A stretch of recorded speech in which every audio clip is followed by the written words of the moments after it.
বিজেপিতে যোগ না দিলে পরিবার বিপদে পড়বে, বিস্ফোরক অভিযোগ অভিজিৎ দীপকের। নাতির বয়সী ছাত্র যুবকদের এভাবে ভয় দেখান, তাহলে সেই বড় পদের মর্যাদা কোথায়? দেশের প্রধানমন্ত্রী বা স্বরাষ্ট্রমন্ত্রীর কাছ থেকে এমন বার্তা পাওয়া অত্যন্ত লজ্জাজনক। সাংবাদিকদের প্রশ্নের জবাবে উত্তর দিলেন সিজেপি প্রতিষ্ঠাতা অভিজিৎ দীপকে। শিক্ষামন্ত্রীর পরে এবার নিশানায় দেশের স্বরাষ্ট্রমন্ত্রী অমিত শাহ। শাহের নির্দেশে পুলিশ হামলা করেছিল, রাহুলের সুরে সুর মিলিয়ে স্বরাষ্ট্রমন্ত্রীর ইস্তফা চাইলেন ককরোচ প্রধান দীপকে। প্রধানমন্ত্রী এবং স্বরাষ্ট্রমন্ত্রীকে নিশানা করে তীব্র প্রতিক্রিয়া জানালেন অভিজিৎ দীপকে।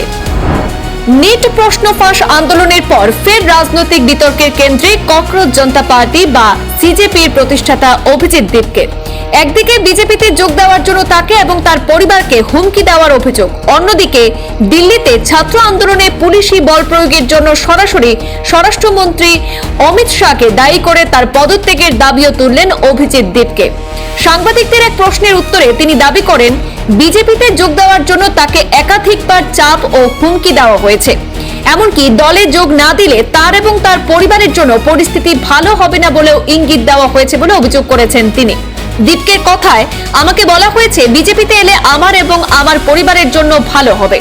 এই অভিযোগ যেমন অভিজিৎ দীপকে করেছেন, তেমনি একই অভিযোগ করেছেন অভিজিৎ দীপকের মাও। এরপর প্রধানমন্ত্রী নরেন্দ্র মোদী এবং কেন্দ্রীয় স্বরাষ্ট্রমন্ত্রী অমিত শাহকে নিশানা করে অভিজিৎ দীপকে বলেন, দেশের প্রধানমন্ত্রী বা স্বরাষ্ট্রমন্ত্রী যদি আমার মতো তাদের নাতির বয়সী ছাত্র যুবকদের এভাবে ভয় দেখান, তাহলে সেই বড় পদের মর্যাদা কোথায় রইল? এতেই থেমে থাকেননি দীপকে। দিল্লিতে প্রশ্ন ফাঁস বিরোধী আন্দোলনের সময় ছাত্রদের উপর পুলিশি বল প্রয়োগের জন্য সরাসরি স্বরাষ্ট্রমন্ত্রী অমিত শাহকে দায়ী করেছেন তিনি। মহারাষ্ট্রের সম্ভাজিনগরে তিনি দাবি করেন, ছাত্রদের উপর যেভাবে আক্রমণ হয়েছে, প্রতিবাদীদের রক্ত ঝরেছে, তা অমিত শাহর নির্দেশ ছাড়া হতে পারে না।